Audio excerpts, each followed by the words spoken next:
Terima kasih pimpinan. Bismillahirrahmanirrahim.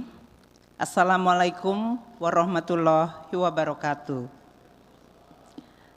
Salam sejahtera bagi kita semua. Om Swastiastu, Namo Buddhaya, salam kebajikan, Rahayu. Yang kami hormati Ketua, para Wakil Ketua, dan para anggota Dewan Perwakilan Rakyat Republik Indonesia. Alhamdulillahirabbil alamin.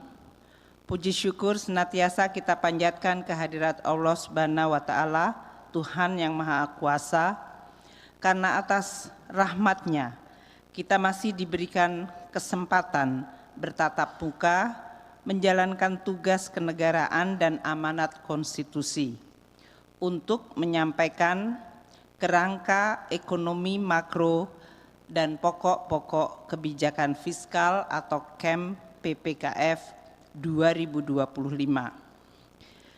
Meskipun sudah lewat bulan Syawal, mengingat ini adalah rapat pertama secara resmi setelah Lebaran, izinkan kami atas nama Kementerian Keuangan dan pemerintah untuk mengucapkan Selamat Hari Raya Idul Fitri 1445 Hijriah. Mohon maaf lahir dan batin.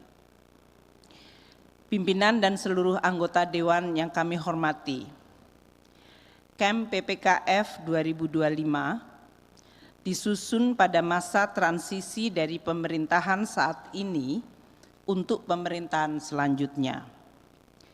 Kebijakan fiskal harus menjadi fondasi kuat bagi proses pembangunan secara berkelanjutan menuju Indonesia Emas 2045. Berbagai tantangan dan hambatan akan terus dihadapi oleh semua bangsa dalam mencapai cita-citanya, tidak terkecuali Indonesia. Tantangan dan hambatan pembangunan dapat bersifat struktural yang membutuhkan kebijakan jangka menengah panjang yang konsisten seperti yang tertuang dalam Rencana Pembangunan Jangka Menengah Nasional atau RPJMN dan Rencana Pembangunan Jangka Panjang Nasional atau RPJPN. Sementara itu tantangan yang bersifat siklikal jangka pendek mengharuskan respons cepat, fleksibel dan efektif, namun tetap sustainable dan konsisten dalam jangka menengah. Hal ini tertuang dalam Rencana Kerja Pemerintah RKP dan KEM PPKF.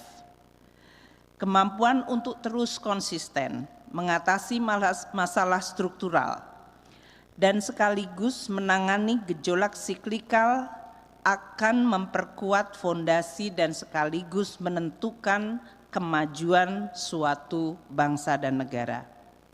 RPJPN, RPJMN, RKP, dan KEM PPKF dengan demikian menjadi tatanan yang membentuk tradisi politik dan pemerintahan yang terus berkesinambungan namun tetap adaptif dan responsif terhadap perubahan dan upaya perbaikan untuk mencapai kesempurnaan. Bapak dan Ibu sekalian, dinamika global dan nasional serta berbagai guncangan telah menciptakan berbagai tantangan yang rumit dan tidak mudah. Dalam 10 terakhir kita mengalami eskalasi tensi geopolitik yang menyebabkan perang di Ukraina, Palestina, dan ketegangan di kawasan Asia dan perang dagang yang menimbulkan fragmentasi global dan disrupsi rantai pasok yang luar biasa. Pandemi COVID-19 dan perubahan iklim juga menyebabkan ancaman kemanusiaan serta dampak ekonomi dan keuangan yang sangat besar. Dalam menghadapi berbagai guncangan dan tantangan perubahan besar ini, Indonesia mampu merespons dengan baik melalui kerjasama yang kuat antara pemerintah dan DPR, beserta segenap lapisan masyarakat. Kerjasama ini menjadi kekuatan yang luar biasa, sehingga Indonesia berhasil mengatasi berbagai guncangan dengan sangat baik. Dalam kesempatan yang baik ini kami menyampaikan terima kasih dan penghargaan yang setinggi-tingginya kepada pimpinan dan seluruh anggota Dewan yang terhormat sebagai partner pemerintah dan sekaligus pilar demokrasi atas kerjasama dan sinergi yang sangat kuat dalam membahas dan mendukung berbagai kebijakan untuk merespons berbagai guncangan dan perubahan yang terjadi, sehingga Indonesia dapat terus menjaga perekonomian nasional dan masyarakatnya. Pimpinan dan anggota Dewan yang kami muliakan, sebagai negara dengan perekonomian terbuka, Indonesia tidak terlepas dari dinamika dunia yang harus terus diwaspadai dan dikelola. Kerangka ekonomi makro dan pokok-pokok kebijakan fiskal atau KEM PPKF harus mampu mengidentifikasi, memahami, bahkan mengantisipasi tantangan dan perubahan tersebut, sehingga kita dapat merumuskan kebijakan ekonomi makro dan merancang instrumen kebijakan fiskal yang tepat untuk menghadapinya. Beberapa guncangan global hebat yang mempengaruhi KEM PPKF dalam 10 tahun atau 15 tahun terakhir, seperti krisis keuangan global di Amerika Serikat dan Eropa yang terjadi pada tahun 2008-2009, yang nyaris melumpuhkan sistem keuangan dunia dan menyebabkan kontraksi ekonomi global sebesar 0,14%. Ini adalah kontraksi pertama kali sejak Great Depression 1932. Pasar keuangan global mengalami goncangan hebat, termasuk di Indonesia. Pada Oktober 2008, yield surat berharga negara Indonesia dengan tenor 10 tahun bahkan melonjak sangat tinggi mencapai 21%. Sementara indeks harga saham gabungan turun tajam sebesar 50%. Kepercayaan pasar merosot. Indonesia melakukan penyesuaian kebijakan ekonomi makro dan fiskal hingga dampak guncangan global ke ekonomi dapat diminimalkan dan ekonomi Indonesia tetap mampu tumbuh pada 4,6% pada tahun 2009. Untuk mencegah kelumpuhan pasar keuangan global, pemerintah dan otoritas Bank Sentral Amerika Serikat dan Eropa melakukan penyelamatan dan stabilisasi sistem keuangan dan perekonomiannya melalui penurunan suku bunga secara drastis mendekati 0% dan menggelontorkan likuiditas dolar Amerika secara masif.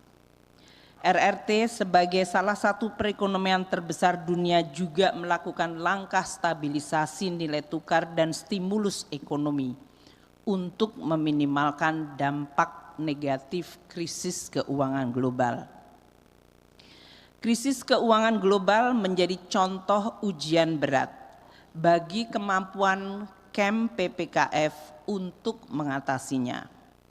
Suku bunga global yang sangat rendah ditambah likuiditas hard currency yang melimpah menyebabkan lonjakan harga komoditas seiring dengan permintaan yang pulih dengan pemulihan ekonomi global.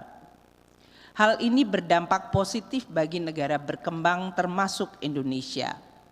Rata-rata pertumbuhan ekonomi negara berkembang melonjak menjadi 5,9% sepanjang tahun 2010-2013. Indonesia juga mampu tumbuh pada kisaran 6%. Didorong oleh permintaan domestik dan ekspor yang kuat.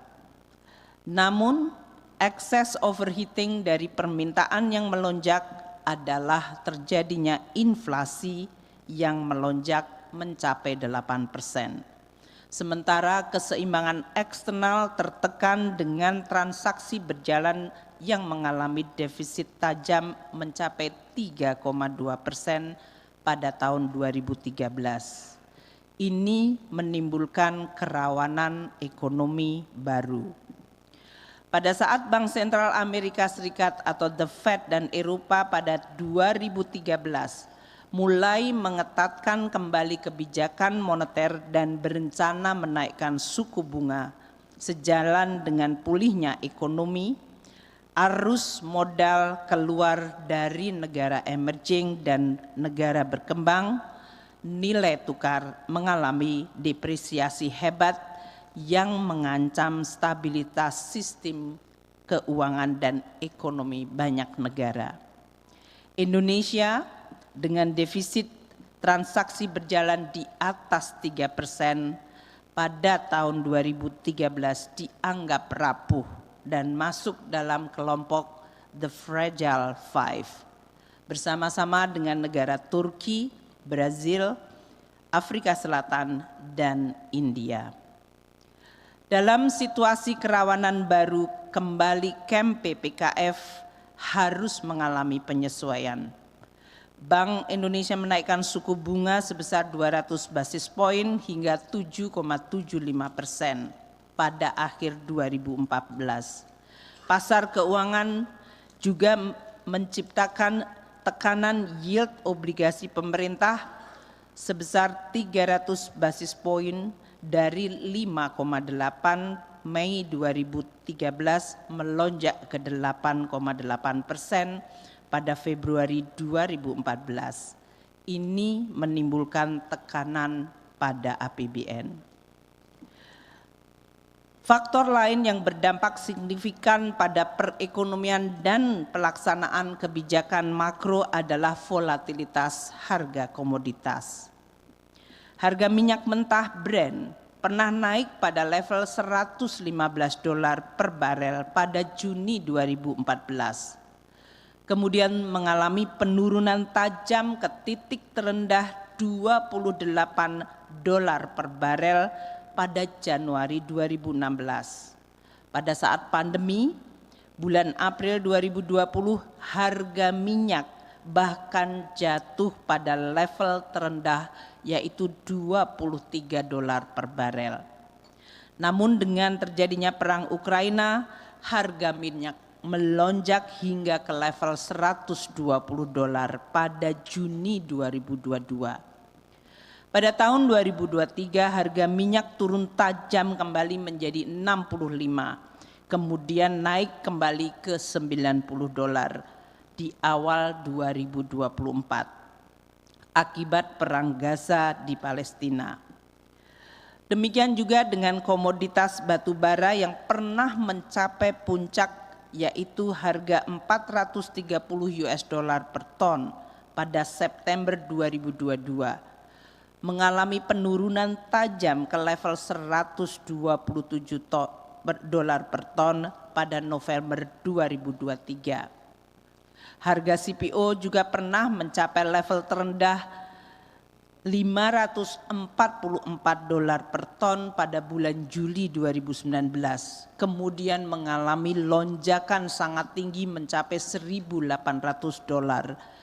per ton pada Maret 2022.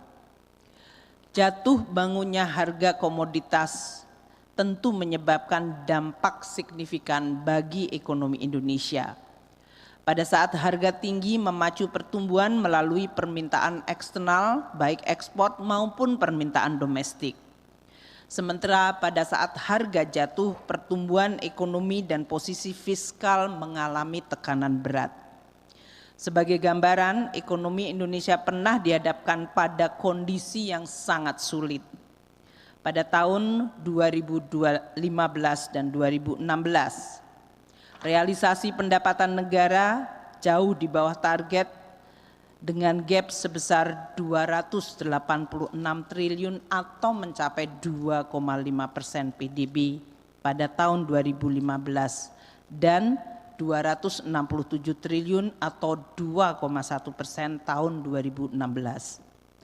Untuk mengatasi tekanan fiskal dan mengembalikan stabilitas ekonomi makro, pemerintah melakukan pengendalian belanja, terutama pada tahun 2016 yang mencapai 231 triliun atau 1,9% dari PDB. Masa-masa sulit tersebut menunjukkan bahwa kebijakan ekonomi makro dan pokok-pokok kebijakan fiskal sering dihadapkan pada faktor-faktor yang di luar kendali pemerintah dan harus melakukan perubahan dan manuver kebijakan dengan tetap menjaga keseimbangan antara mempertahankan momentum pertumbuhan, menjaga stabilitas, dan menjaga sustainabilitas fiskal. Kebijakan ekonomi makro dan kebijakan fiskal yang prudent dan kredibel harus terus dijaga agar efektif dan dipercaya oleh seluruh stakeholder termasuk pelaku pasar dan investor. Ini adalah untuk kepentingan nasional bersama dan keberlanjutan pembangunan. Tantangan yang paling berat dalam satu dekade terakhir adalah pandemi COVID-19 yang melanda seluruh dunia. Kebijakan pembatasan interaksi dan mobilitas menyebabkan terhentinya hampir seluruh aktivitas ekonomi. Laju pertumbuhan ekonomi global mengalami kontraksi besar, yaitu 2,7% pada tahun 2020.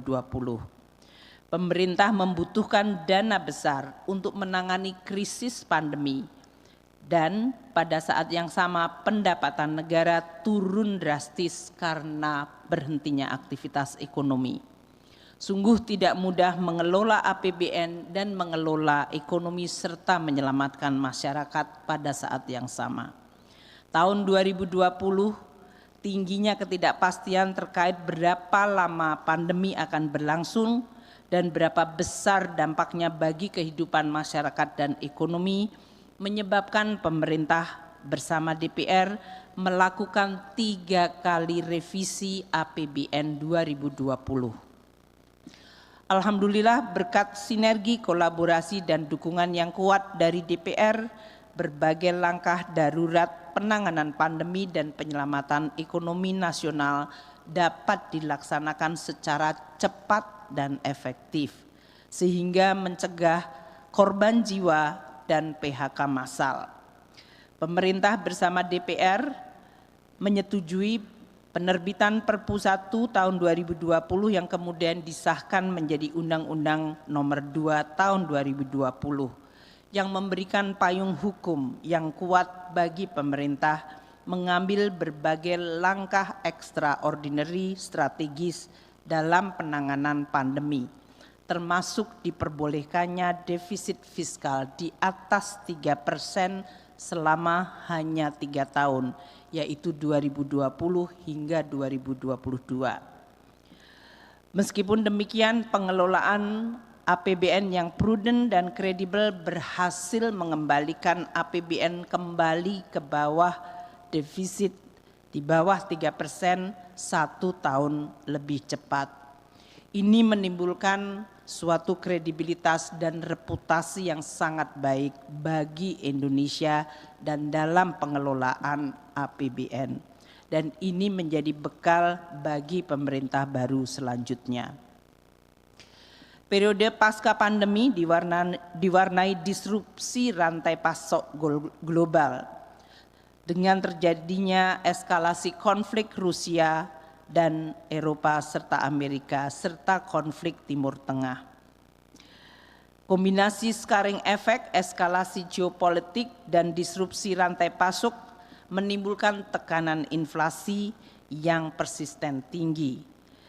Hal ini direspons dengan kebijakan higher for longer atau kenaikan suku bunga pada level yang tinggi dan jangka yang panjang. Hal ini menimbulkan kenaikan cost of borrowing dan aliran modal ke luar negeri bagi negara-negara berkembang dan emerging, dan menimbulkan tekanan nilai tukar baru. Selain itu, persaingan geopolitik antara Amerika dan Tiongkok dalam bentuk trade war dan chip war telah menimbulkan fragmentasi global serta disrupsi perdagangan dan investasi. Persaingan dua kekuatan ekonomi besar dunia diperkirakan akan terus berlangsung dalam dekade mendatang, yang tentu berdampak bagi prospek ekonomi nasional dan dunia. Pimpinan dan anggota Dewan yang kami muliakan, kita patut bersyukur di tengah berbagai guncangan yang kita hadapi, ketahanan ekonomi Indonesia terjaga. 5 tahun sebelum COVID, Indonesia menjadi salah satu dari sedikit negara G20 yang mampu tumbuh di atas rata-rata pertumbuhan global, bersama dengan Tiongkok dan India. Pertumbuhan ekonomi nasional 2015-2019 mencapai 5%, jauh di atas rata-rata pertumbuhan ekonomi dunia yang hanya sebesar 3,4%, dan juga lebih tinggi dibandingkan emerging economy anggota G20 yang tumbuh sebesar 4,9%. Kebijakan fiskal yang responsif di masa pandemi berhasil menahan kontraksi ekonomi hanya sebesar 2,1%. Hal ini jauh lebih baik dibandingkan negara tetangga kita yang kontraksinya mencapai 9,5 di Filipina, 6,2% di Thailand, dan 5,5% di Malaysia. Setahun kemudian Indonesia kembali tumbuh positif 3,7 dan GDP real telah kembali melampaui pre-pandemi pada tahun 2019. Pengembalian pada pre-pandemi merupakan yang tercepat dibandingkan negara ASEAN 5 yang sampai beberapa tahun belum berhasil kembali ke level pre-pandemi.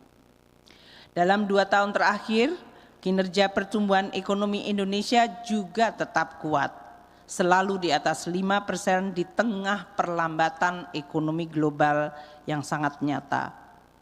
Kolaborasi kebijakan fiskal moneter yang solid dan efektif mengendalikan inflasi di level moderat dan terus menjaga momentum ekonomi merupakan salah satu hal yang sangat baik. Pada tahun 2022 Indonesia tercatat memiliki inflasi 6%.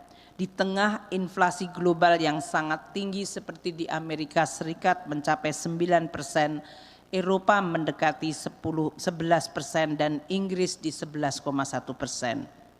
Bahkan Turki mengalami inflasi yang sangat tinggi di atas 70%. Saat ini inflasi Indonesia di kisaran 3%, relatif rendah dan sehat bagi negara yang sedang berkembang. APBN didesain fleksibel agar responsif dan efektif untuk ikut menstabilkan harga domestik dan melindungi daya beli masyarakat melalui program sosial, bansos, subsidi energi, pangan, dan pupuk. Pengelolaan kebijakan fiskal yang efektif, prudent, dan kredibel telah membuat Indonesia menjadi salah satu dari sedikit negara di dunia dengan kondisi fiskal yang mengalami perbaikan signifikan pasca pandemi. Di antara negara G20, mayoritas masih berjuang untuk melakukan konsolidasi fiskal.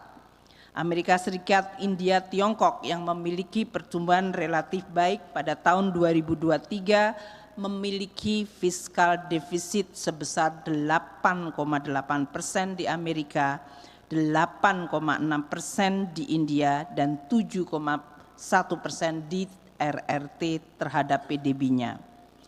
Sementara Indonesia 2023 defisit APBN hanya 1,6% dari PDB. Selain itu, untuk pertama kali sejak 2012, keseimbangan primer kembali mencatatkan surplus 0,5% dari PDB. Di berbagai forum internasional, Indonesia menjadi salah satu dari sedikit negara yang memiliki cerita sukses keluar dari krisis pandemi krisis ekonomi namun tetap dalam kondisi APBN sehat. Pemerintah terus melakukan berbagai langkah untuk terus mengembalikan kesehatan perekonomian. Dan pada tahun 2020 terjadi peningkatan defisit dari 307 triliun menjadi 1.339 triliun, 6,1% dari PDB. Itu adalah di dalam rangka penanganan pandemi dan pemulihan ekonomi nasional. Tanpa perlinsos yang ditingkatkan, Bank Dunia memperkirakan kemiskinan Indonesia akibat pandemi bisa melonjak hingga 11,8. Artinya program PEN menyelamatkan lebih dari 5 juta orang dari jatuh dalam kemiskinan baru. Sinergi yang kuat dengan otoritas moneter juga melahirkan skema burden sharing yang tetap prudent, kredibel, dan dipercaya oleh stakeholder dan market. Ini penting pada saat emergensi dan urgensi dibutuhkan langkah extraordinary namun tetap menjaga reputasi, kredibilitas, dan konsistensi. Dan ini menjadi salah satu bentuk best practice di level global. Bapak dan Ibu sekalian yang kami hormati, upaya percepatan reformasi struktural melalui strategi hilirisasi terutama sumber daya alam juga membuahkan hasil yang nyata. Tercermin dari peningkatan kinerja ekspor dalam beberapa tahun terakhir. Nilai ekspor Indonesia tahun 2022 mencapai 292 miliar, meningkat dari 176 miliar tahun 2014. Dan ini merupakan rekor tertinggi dalam sejarah. Pada tahun 2022 surplus neraca perdagangan mencatat 54,5 miliar, jauh lebih tinggi dari tahun 2014 sebesar hanya 2,2 miliar US dollar. Lonjakan tajam dari kinerja ekspor terutama disumbang dari produk hilirisasi, utamanya produk nikel dan CPO. Pada tahun 2023 posisi neraca perdagangan sedikit menurun akibat pelemahan ekonomi global dan turunnya harga komoditas, namun masih mencatatkan surplus besar sebesar 36,9 miliar. Hilirisasi berhasil menciptakan sumber pertumbuhan baru di luar Jawa. Provinsi Sulawesi Tengah dan Maluku Utara tumbuh signifikan ditopang hilirisasi nikel, di mana tahun 2023 masing-masing tumbuh 6,4% dan 6,9%, jauh lebih tinggi di atas pertumbuhan nasional. Kinerja pertumbuhan yang kuat dalam 10 tahun terakhir. Upaya peningkatan infrastruktur, kualitas SDM, dan kesejahteraan masyarakat menunjukkan kemajuan yang signifikan. Kebijakan ekonomi makro tidak hanya menciptakan stabilitas, namun juga mendorong perbaikan struktural. Dari sisi infrastruktur, telah terjadi peningkatan signifikan baik dari sisi kuantitas maupun kualitas. Periode 2015 hingga 2023, jalan tol beroperasi meningkat sebesar 1.938 km. Jalan nasional non-tol meningkat 4.547 kilo. Pemerintah juga membangun 37 bendungan baru. Kapasitas irigasi meningkat signifikan. Juga untuk mendukung kebangkitan dan ketahanan energi dan pangan. Pembangkit listrik nasional meningkat 36 gigawatt. Dari sisi sumber daya manusia 10 tahun terakhir, jumlah sekolah baru meningkat dari masing-masing 1.500 SD dan 4.600 SMP serta 3.600 SMA dan SMK, sehingga meningkatkan partisipasi kasar dari seluruh jenjang pendidikan. Beasiswa LPDP diberikan kepada putra-putri terbaik yang menempuh pendidikan baik di universitas terbaik di dalam maupun di luar negeri. Penerima beasiswa LPDP mencapai 45.496 orang. Di sektor kesehatan, pemerintah menurunkan stunting dari 37,2% 2013 menjadi 21,5% pada tahun 2023. Dalam sisi kesejahteraan, tingkat kemiskinan turun signifikan dari 11,25% 2014 menjadi single digit 9,36 pada tahun 2023. Kemiskinan ekstrim menurun tajam dari 6,18% 2014 menjadi 1,12% 2023. Pengangguran nasional juga terus menurun per Februari 2024 pada tingkat 4,82%, turun signifikan dari 5,7% pada tahun 2014. Berbagai capaian ini dilakukan dengan tetap menjaga stabilitas makro dengan kebijakan ekonomi makro yang tepat dan pokok-pokok kebijakan fiskal yang prudent. Fondasi ekonomi nasional juga menguat tercermin dari sektor keuangan yang tahan mengalami guncangan. Risiko kecukupan modal atau KAR pada level 27% lebih tinggi dari KAR di negara ASEAN yang hanya 22%.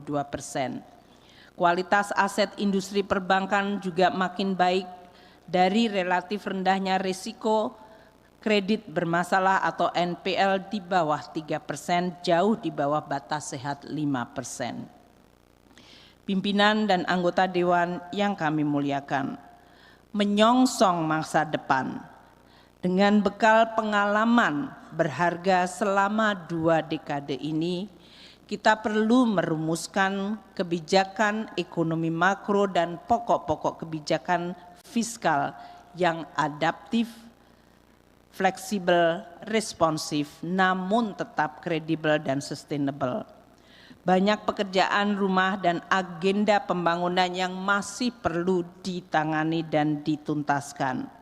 Cita-cita besar mewujudkan visi Indonesia Emas 2045 membutuhkan kolaborasi kuat dari seluruh komponen bangsa.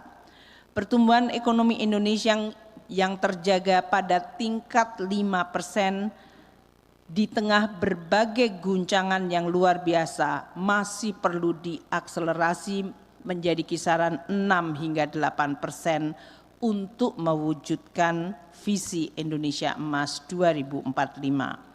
Akselerasi pertumbuhan ekonomi yang tinggi mensyaratkan keberlanjutan reformasi struktural, meningkatkan produktivitas, transformasi ekonomi yang terus konsisten yang telah dilakukan dalam 10 tahun terakhir. Kesinambungan dan sekaligus perbaikan kebijakan menjadi kunci bagi keberhasilan mencapai visi Indonesia Emas 2045. Kita tidak bisa lagi bergantung pada kebijakan business as usual. Camp PPKF harus terus menjadi daya tarik investasi dengan terus menjaga stabilitas dan prediktibilitas, memperbaiki pemerataan, ekualitas dan inklusivitas, serta harus terus berkelanjutan. Pimpinan dan anggota Dewan yang kami muliakan, kebijakan fiskal memiliki 3 fungsi pokok: alokasi, distribusi, dan stabilisasi. Fungsi alokasi terkait erat dengan peran APBN untuk memperbaiki efisiensi ekonomi dan bekerjanya mekanisme pasar secara baik.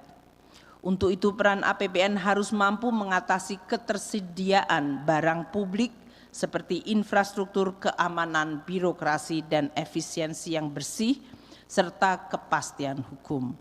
APBN harus hadir untuk mengatasi masalah fundamental struktural seperti kualitas SDM. Fungsi alokasi bertujuan mendorong efisiensi ekonomi, peningkatan investasi dan produktivitas. Sementara fungsi distribusi dalam kebijakan APBN adalah untuk menciptakan pemerataan, inklusivitas dan keadilan, baik dalam proses maupun dalam hasil pembangunan, antara kelompok pendapatan maupun antar wilayah. sistem pajak yang progresif dan program perlinsos yang tepat sasaran termasuk di dalam program untuk memperbaiki distribusi. Fungsi stabilitas dalam APBN terbukti efektif di dalam peranannya sebagai shock absorber di dalam meredam berbagai gejolak dari krisis ekonomi dunia, pandemi, hingga terjadinya eskalasi geopolitik. Kehati-hatian atau prudent dan kredibilitas kebijakan fiskal sangat menentukan efektivitas kebijakan APBN. Pembiayaan APBN berbasis pasar atau market-based financing tidak lagi tergantung pada pinjaman bilateral dan multilateral. Kondisi fundamental ekonomi dan kehati-hatian serta kredibilitas dan konsistensi kebijakan fiskal menentukan efektivitas dan biaya dari pembiayaan APBN. Beberapa negara G20 yang memiliki defisit APBN yang sangat besar cenderung mengalami kenaikan signifikan pada yield obligasi pemerintahnya. Oleh karena itu, dalam kondisi likuiditas global yang ketat dan higher for longer, pertumbuhan kredit domestik yang tinggi, pasar keuangan domestik yang masih dangkal, pelebaran defisit secara signifikan akan berpotensi menaikkan imbal hasil SBN, menekan nilai tukar rupiah, dan menggerakkan suku bunga domestik. Hal ini pada gilirannya akan menurunkan aktivitas investasi swasta yang dikenal sebagai crowding out effect. Mencermati dinamika perekonomian terkini dan ke depan, dan di dalam rangka untuk meneruskan agenda pembangunan menuju Indonesia Emas 2045, maka desain kebijakan fiskal tahun 2025 sebagai tumpu menuju Indonesia Emas diarahkan pada akselerasi pertumbuhan ekonomi yang inklusif dan berkelanjutan. Hal ini selaras dengan strategi kebijakan fiskal yang ditempuh melalui dua strategi utama, jangka pendek dan jangka menengah panjang. Dengan fokus untuk mendukung transformasi ekonomi melalui penguatan SDM, berdaya saing, hilirisasi, transformasi ekonomi hijau, dan peningkatan nilai tambah dan pertumbuhan ekonomi yang berkelanjutan. Penguatan inklusivitas untuk menghadirkan kesejahteraan yang berkeadilan, serta melanjutkan pembangunan infrastruktur pendukung untuk transformasi ekonomi dan penguatan kelembagaan, serta simplifikasi regulasi dan pengembangan ekonomi kreatif. Penguatan pertahanan keamanan, ketahanan energi dan pangan, serta memperkokoh nasionalisme menjadi pilar yang sangat penting, termasuk di dalam memperkuat demokrasi dan praktek menghormati hak asasi manusia. Strategi jangka pendek ditempuh untuk menjaga keberlanjutan program prioritas saat ini. Upaya akselerasi pertumbuhan ekonomi melalui program hilirisasi terus dilanjutkan dan diperluas. Tidak hanya dalam bentuk pengolahan bahan mentah, tapi juga mengarah pada pengembangan industri yang lebih hilir, sehingga menciptakan nilai tambah yang lebih tinggi, termasuk semakin memperkuat ekspor dan peran Indonesia di dalam rantai pasok global. Program hilirisasi lanjutan dan perluasan diharapkan dapat menciptakan lapangan kerja yang lebih besar dan upah yang lebih baik. Keberhasilan nikel dapat menjadi contoh bagi hilirisasi mineral lainnya. Hilirisasi tembaga tidak boleh berhenti pada produk katoda, namun pengembangan industri kabel yang memiliki nilai tambah jauh lebih besar pada era digitalisasi dan makin meningkatnya penggunaan industri electric vehicle dan baterai. Peningkatan investasi berorientasi ekspor terus diupayakan untuk memperkuat keseimbangan eksternal kita, terutama pada neraca berjalan.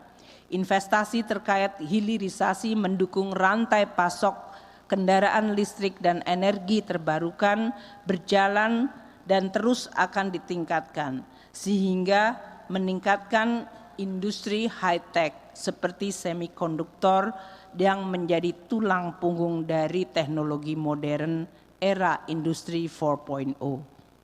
Upaya mendorong akselerasi pertumbuhan ekonomi disertai penguatan SDM harus terus dilakukan.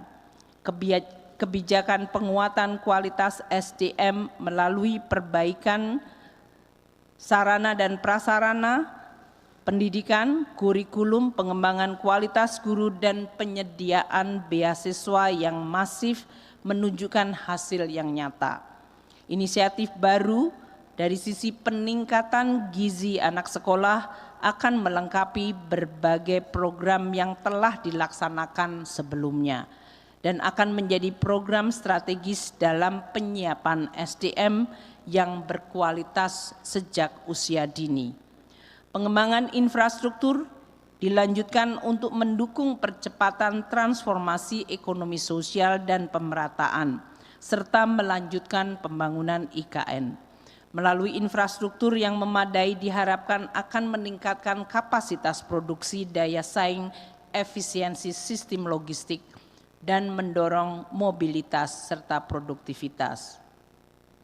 Untuk itu, penguatan infrastruktur, anggaran infrastruktur pada tahun 2025 berkisar antara 404 hingga 433 triliun rupiah. Pertumbuhan berkualitas dan berkelanjutan perlu ditingkatkan dengan mengembangkan ekonomi hijau dan transformasi. Strategi transisi ekonomi hijau mencapai investasi dalam energi terbarukan, efisiensi energi dan transportasi berkelanjutan, serta SDM yang selaras dengan skill set pendukung ekonomi hijau.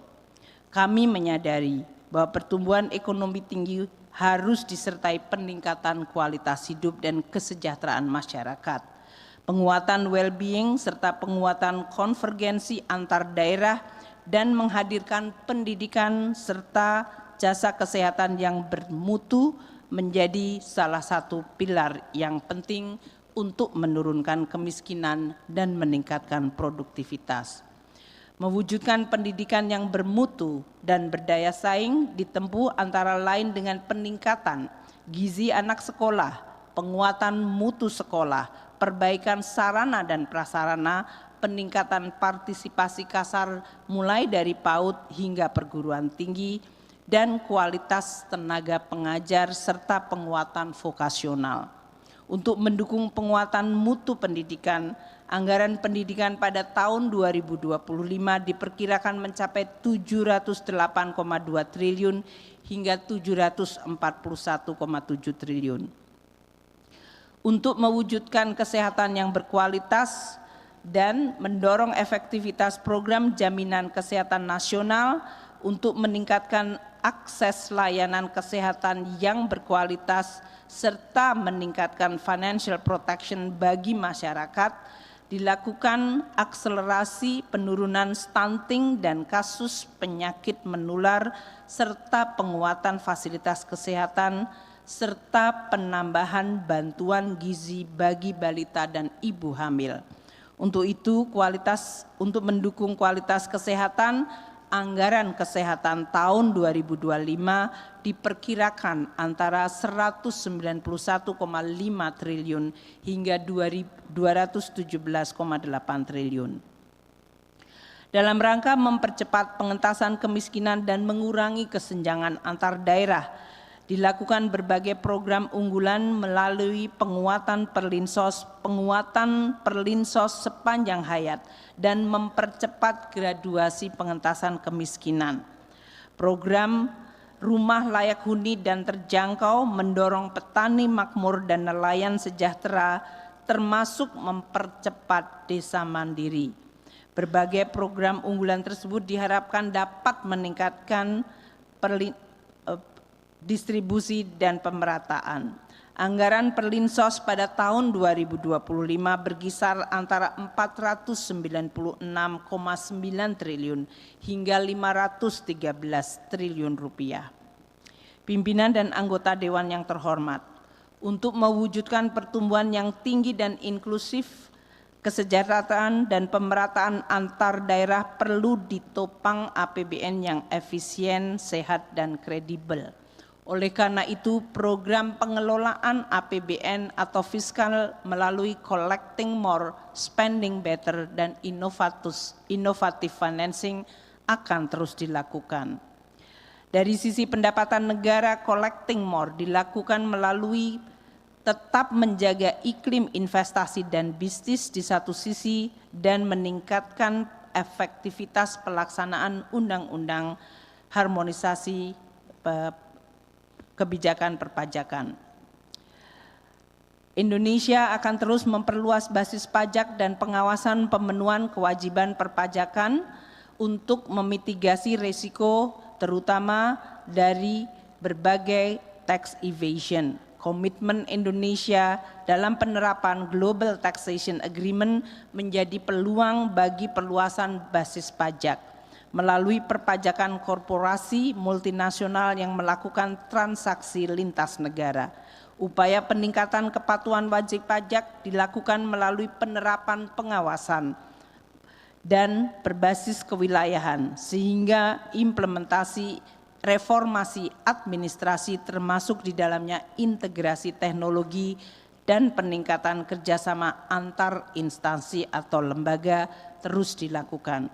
Pemerintah memberikan insentif fiskal secara terarah, terukur, dan selektif untuk hal-hal yang strategis di dalam rangka mendukung akselerasi transformasi ekonomi. Dengan berbagai kebijakan dan upaya perbaikan, baik dari sisi administrasi, policy, regulasi, dan layanan, pendapatan negara diperkirakan mencapai 12,14% hingga 12,36% dari PDB. Kebijakan belanja negara diarahkan untuk spending better. Belanja yang efisien efektif mendorong akselerasi pertumbuhan ekonomi dan pemerataan. Efektivitas subsidi dan bansos melalui peningkatan akurasi data dan perbaikan mekanisme penyaluran serta sinergi program yang relevan. Pemerintah berkomitmen untuk menguatkan sinergi dan harmonisasi kebijakan pusat dan daerah yang diarahkan untuk meningkatkan kualitas belanja di daerah agar lebih produktif dengan peningkatan kualitas layanan publik dan kemandirian daerah. Melalui penguatan spending better, belanja negara diperkirakan pada tahun 2025 pada kisaran 14,59% hingga 15,18% dari PDB. Dengan demikian, defisit fiskal pada tahun 2025 diperkirakan berada pada kisaran 2,45% hingga 2,82% dari PDB. Upaya untuk menutup defisit dilakukan dengan mendorong pembiayaan yang inovatif, prudent, dan sustainable. Dengan mengendalikan risiko utang dalam batas yang manajeble di kisaran 37,98 hingga 38,7% PDB. Mendorong efektivitas pembiayaan investasi mendukung transformasi ekonomi dan memberdayakan peran BUMN, BLU, SMV, dan Sovereign Wealth Fund. Memanfaatkan SAL untuk antisipasi ketidakpastian dan meningkatkan akses pembiayaan bagi MBR dan UMKM, serta mendorong skema kerjasama pemerintah dan badan usaha yang sustainable. Pimpinan dan anggota Dewan yang terhormat, kami optimis dengan bekerja keras dan komitmen bersama menjaga stabilitas ekonomi dan komitmen untuk melakukan terobosan kebijakan, maka pertumbuhan ekonomi diperkirakan mencapai 5,1 hingga 5,5%, ditopang oleh terkendalinya inflasi, kelanjutan dan perluasan hilirisasi SDN, dan pengembangan industri kendaraan listrik serta digitalisasi dan agenda perubahan iklim melalui ekonomi dan energi hijau. Laju pertumbuhan diharapkan menjadi fondasi kuat untuk lebih tinggi pada tahun yang akan datang. Pertimbangan risiko dan ketidakpastian pasar keuangan global yang masih tinggi, yield SBN tenor 10 tahun diperkirakan pada kisaran 6,9 hingga 7,3%, nilai tukar antara 15.300 hingga 16.000 per dolar Amerika, sementara inflasi diperkirakan antara 1,5 hingga 3,5%. Dengan mencermati tensi geopolitik dan berlanjutnya ketegangan global, harga minyak mentah Indonesia diperkirakan pada kisaran $75 hingga $85 per barel. Lifting minyak pada 580.000 hingga 601.000 barel per hari dan lifting gas mencapai 1.4 hingga 1.047.000 barel setara minyak per hari. Efektivitas kebijakan fiskal dalam mendukung akselerasi pertumbuhan ekonomi untuk meningkatkan kesejahteraan dilihat dari berbagai target tahun 2025, yaitu penurunan tingkat pengangguran pada kisaran 4,5 hingga 5%. Angka kemiskinan diperkirakan berada pada rentang 7 hingga 8%. Rasio Gini membaik dalam rentang 0,379 hingga 0,382. Indeks modal manusia ditargetkan pada 0,56. Nilai tukar petani dan nilai tukar nelayan pada range 113 hingga 115 hingga 104 dan 105. Pimpinan dan anggota Dewan yang terhormat, demikianlah pengantar dan keterangan pemerintah atas kerangka ekonomi makro dan pokok-pokok kebijakan fiskal tahun 2025.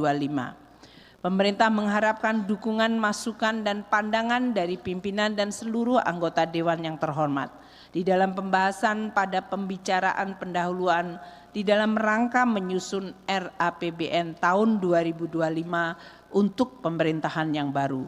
Sebagai penutup, bertepatan dengan peringatan Hari Kebangkitan Nasional hari ini, marilah kita jadikan momentum hari ini untuk menyalakan api semangat untuk bekerja lebih keras, bersinergi dan berkolaborasi untuk mendarmabatikan segenap potensi kita bagi kebangkitan ekonomi Indonesia menuju Indonesia Emas 2045.